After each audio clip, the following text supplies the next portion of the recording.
Kehidupan manusia di bumi ini tidak bisa lepas dari peran barang dan jasa.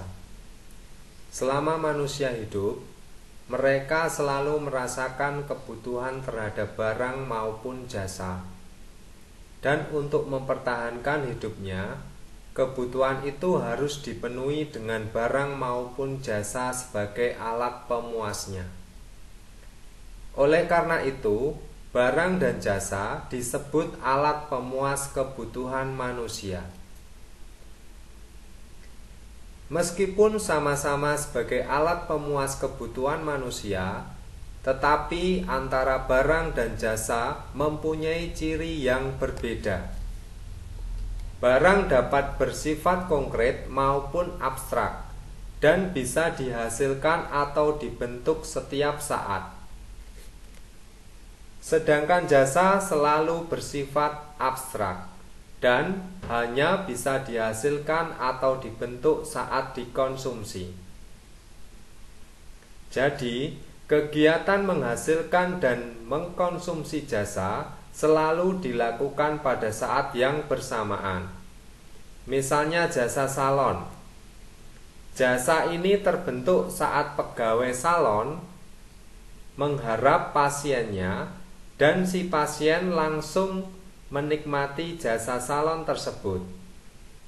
Juga jasa pengobatan dokter. Jasa ini terbentuk saat dokter mengharap pasiennya dan si pasien menikmati pengorbanan dokter tersebut. Oke, baik, selamat pagi Sri Kandis TC secara khusus kelas 10. Pada kesempatan yang baik ini, Pak Anton akan mencoba menjelaskan apa itu barang dan jasa sebagai alat pemuas kebutuhan. Nah, di awal tadi Pak Anton cuplikan dari buku Dasar-Dasar Ekonomika sebagai pengantar apa toh sebenarnya alat pemuas kebutuhan itu dan nanti wujudnya seperti apa. Nah, itu tadi pengantarnya, begitu ya. Oke, baik. Saya akan memulai menjelaskan, silahkan disimak dengan baik. Nah, tujuan pembelajaran memahami alat pemuas kebutuhan. Sekali lagi, alat pemuas kebutuhan itu adalah barang dan jasa. Nah, barang dapat dikelompokkan ke dalam beberapa jenis. Di sini saya mengelompokkan menjadi 6. Yang pertama, berdasarkan cara memperoleh. Yang kedua, berdasarkan kepentingan. Yang ketiga, berdasarkan cara penggunaan. Yang keempat, berdasarkan hubungan pemakaian.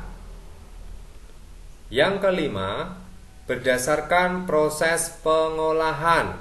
Dan yang terakhir, berdasarkan bentuk dan sifat. Jadi sekali lagi saya mengelompokkan menjadi 6. Walaupun nanti beberapa buku mungkin ada perbedaan sedikit, tidak masalah ya. Paling tidak secara umum literasi yang Pak Anton baca ada 6 pengelompokan, begitu ya. Ini dipahami, kalau perlu dihafalkan ya dihafalkan, begitu. Kita akan bahas satu persatu.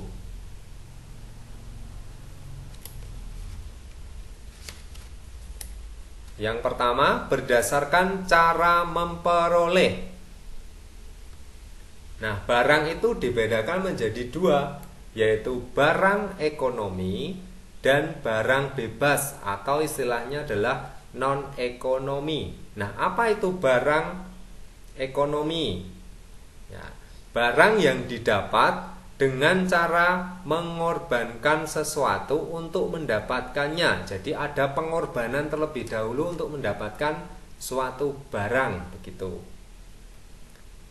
Nah, ini contohnya di sana kira-kira barang apa yang tampil ya.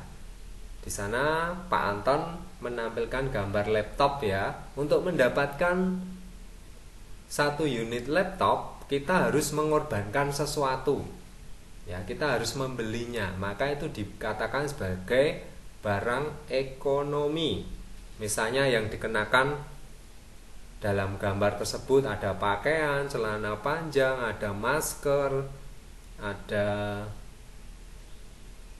apalagi itu kursi begitu ya, dan seterusnya. Nah, itu semua adalah barang-barang ekonomi karena untuk mendapatkannya kita perlu pengorbanan. Nah, sedangkan barang bebas itu adalah barang yang bisa didapat tanpa pengorbanan atau biaya.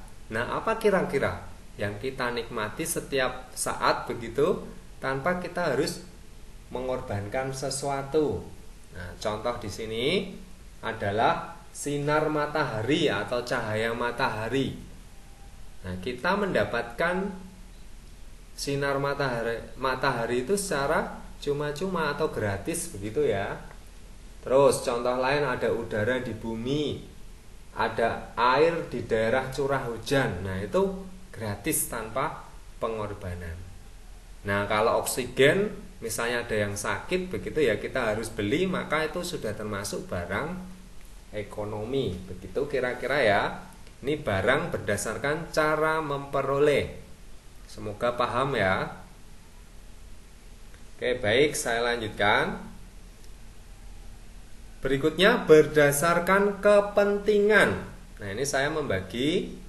Yang pertama, barang inferior, yaitu barang yang pemakaiannya ditambah ke lebih bagus atau yang lebih bagus jika pendapatan kita ya bertambah dan sebaliknya.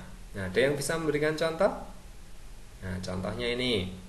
Misal yang suka berkendara motor ya, pasti mengenal yang namanya busi. Nah, busi itu ada yang asli, ada yang palsu, ada yang KW begitu.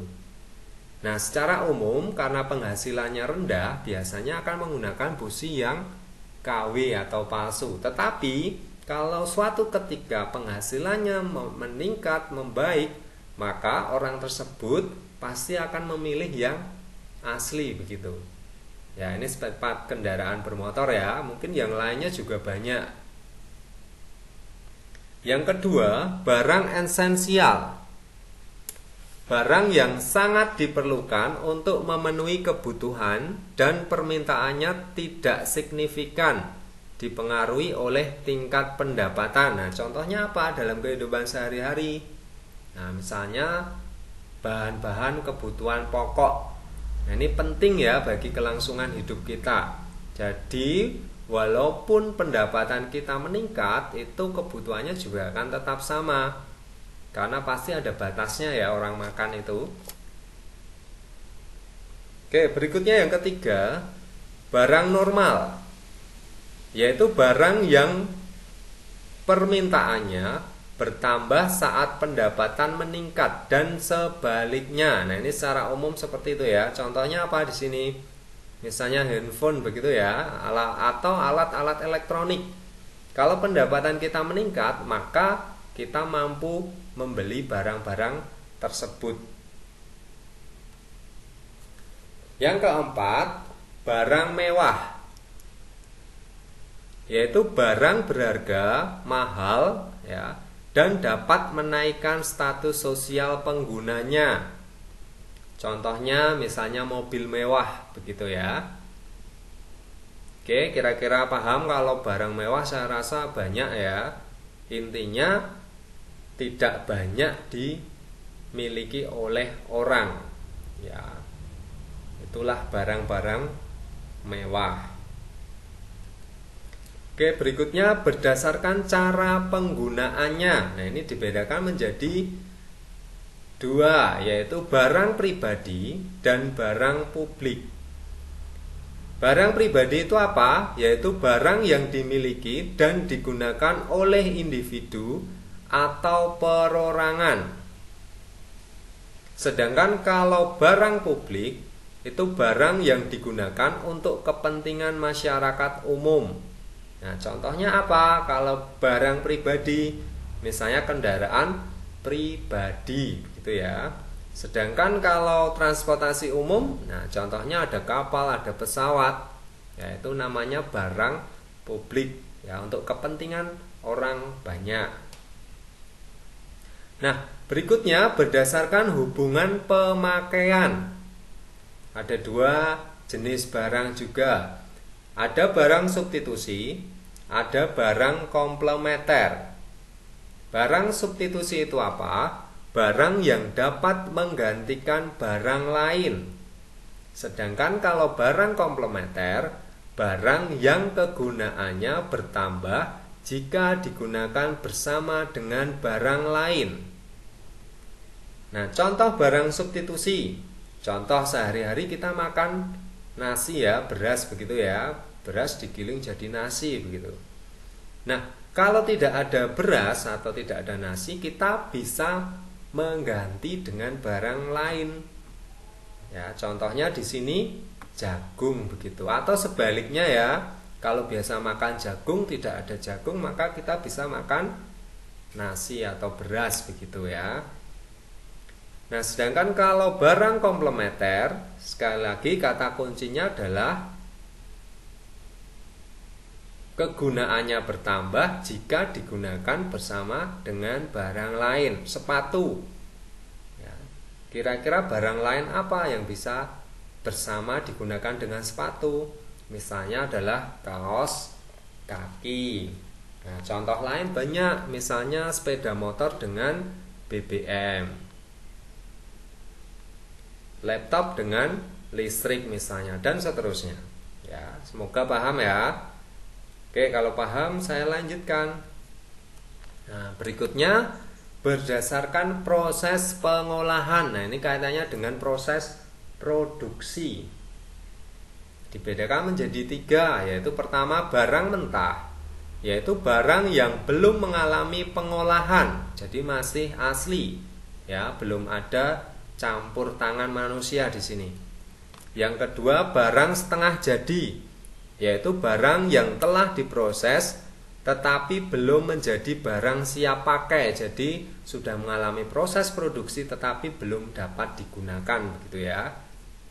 Yang terakhir adalah barang jadi, barang yang telah diproses hingga siap digunakan oleh manusia atau masyarakat atau kita begitu ya. Contoh barang mentah di sana gambar apa kira-kira? Pohon apa itu? Ya, pohon kapas begitu ya.